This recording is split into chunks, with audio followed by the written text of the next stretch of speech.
Ettaka eryogerwako liwezaako obugazi bwa eka 9 nga liriraanye olubalama lw'ennyanja Nalubaale erutembe mu luka gw'ebweya mu disitulikiti y'e Wakiso.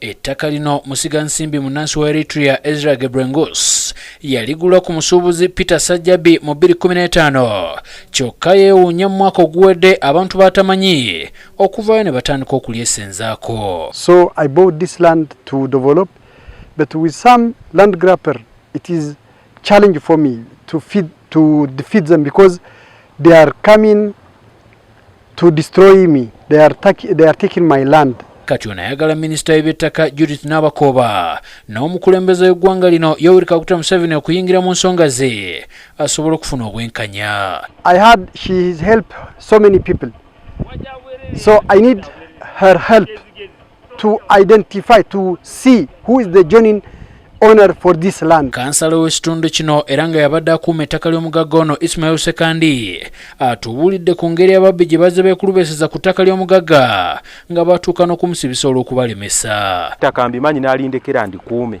naye okuva olwo n'okutuuka leero tabeeramu mu ggwanga, ajja n'abaawo olumu n'atabaawo. Naye mu biseera bya COVID we waaviirayo abagamba mbu bajjajja abo ab'emyaka nga 15 emabega. Bano bagguddewo omusango ku kitebe ky'Abambega ekibuli era ng'omwogezi w'ekitongole ky'Abambega Charles Twine atangazza we batuuse n'okunoonyereza ku ttaka eryogerwako. Ne bazimbawo okwebi bazimbye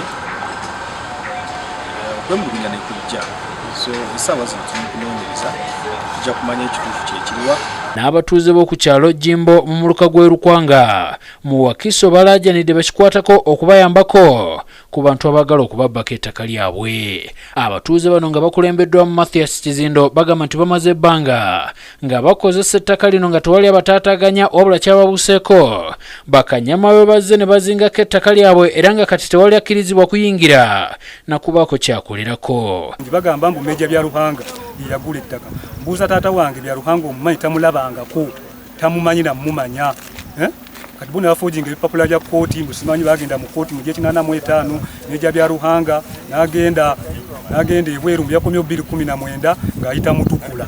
Ettaka eryogerwako lisoba mu yiika 66 n'omusobyo nga likaanira abantu babiri okuli Kizindo Mathias nga kw'otadde ne Byaruhanga Stephen Byaruhanga omu ku bakaanira ettaka lino agamba nti yaligula mu mwaka gwa 1998 ng'ayagala abantu bonna beesenza ku ttaka lye balyamuke. Kyali mu process era ne mu ndagaano yange yali ekyapa n'akani endagaano yaŋŋamba nti after 3 weeks nja kuwa ekyapa anga nti kiri ku blueprint mu land office awo nafuna ebizibu before he went nendoginga omusango mu high court nga ntegeeza nti nagula ettaka naye teriiko kyapa. Wabula Mathias Zindo mutabani wagambibwa okuguza Byaruhanga Stephen ettaka yagamba nti Stephen Byaruhanga alimba. Tamulabanga nakunyesebwa muzeeyi bwagenda okuwa statement ng'ayogera ne lawyer n'alyoka ate amabyaffe byonna nakola nabyo babulooka beebulenga.